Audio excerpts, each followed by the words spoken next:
Welcome to English and Grow. Today's topic is the desserts. Let's dive into it. So, do you know these words? Do you know egg yolks? Do you know what a crust is? Do you know custard? Do you know rosemary? Let's do this. So, I'm sure the first dessert that comes to your mind is ice cream. So, you can have various flavors, and usually they are served in this way by means of scoops, and they are in a wafer, and it might be a cone coated with chocolate or without chocolate. The next I have chosen is a local artisan pastry, which is ubiquitous in Portugal, and it is pastel de nata. It is custard tart, and that means it is pastry with egg yolk, cream in the center, and here you have it decorated with rosemary. I have never eaten it, but I think it must be delicious. Personally, I love custard and I really like caramel flan. I have checked the dictionary, and flan might be either this which you can see in the picture, or it might be a thin layer of a sponge cake. In this light, we have something super healthy.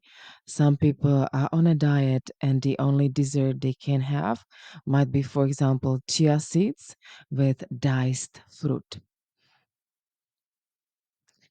Over here, we have creme brulee. So that's a French dessert. I personally love it because it's made from custard, and the custard is a creamy mixture of milk, egg yolk, and sugar, and it is coated with hard crust made from caramelized sugar.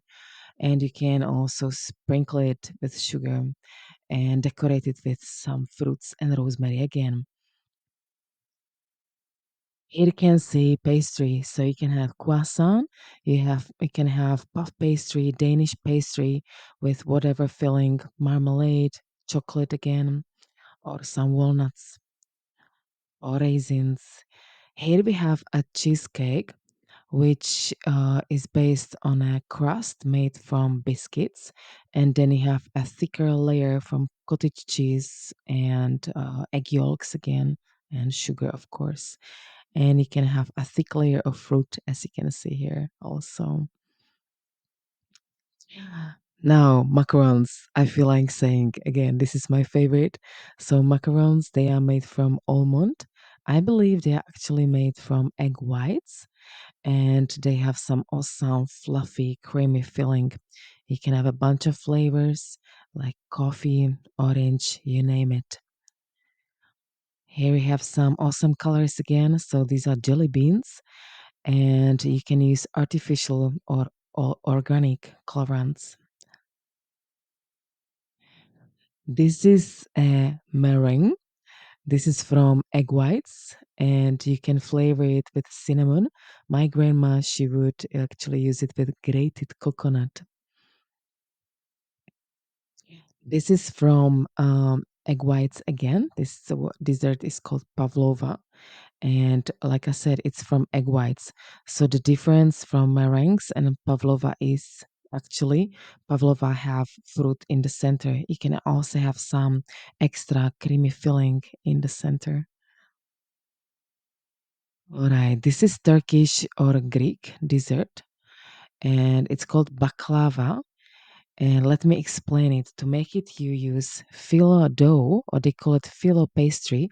The spelling of phyllo is either PH and Y, as you can see in this slide, or FILO, which is the British spelling. And what you do with it is that you stretch it so thin that's actually like a piece of paper, and then you brush it with melted butter, and then you layer it with a mixture of honey and lemon juice, and then actually you layer it with crushed walnuts or any nuts which you love, and then you drench it with syrup from honey and lemon juice. Absolutely amazing. Let's move on. This is Turkish delight.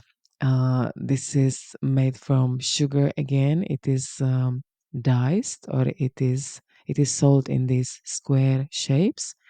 And again, you can have a bunch of flavors. You can have it with pistachio nuts, with hazelnuts, and it is usually powdered with sugar.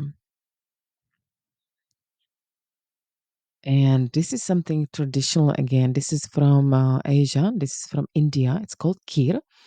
This is boiled. It might be from rice, which you cook slowly with nuts, sugar again. You can use saffron or you can use cardamom or cinnamon. And if you don't have rice or if you prefer pasta, you can use vermicelli, which is a very special kind of pasta. It looks like thin threads, but I'm sure you can use anyway. To make it look good, you need vermicelli. One more time, you can top it with saffron and with nuts. What we have here, that's Charlotte. To make it, you need a special deep mold because you're going to line the mold with these sponge cake sticks, and inside you put some creamy filling with a fruit, and the result is what you see in the slide. The last one is tiramisu. Again, I love it. And you use sponge cake sticks. You use special Italian cheese, mascarpone, and then you top it with powdered cocoa. Absolutely amazing. So, what have you learned? Do you know meringue? Do you know phyllo dough or phyllo pastry, which you have twice in here? Do you know saffron, the most expensive spice in the world? Do you know that for charlotte cake you need a deep mold? This is it. If you like my content, please like, comment, and subscribe. And most importantly, support me on my Patreon, English and Go, for more videos, Zoom lessons, and language coaching.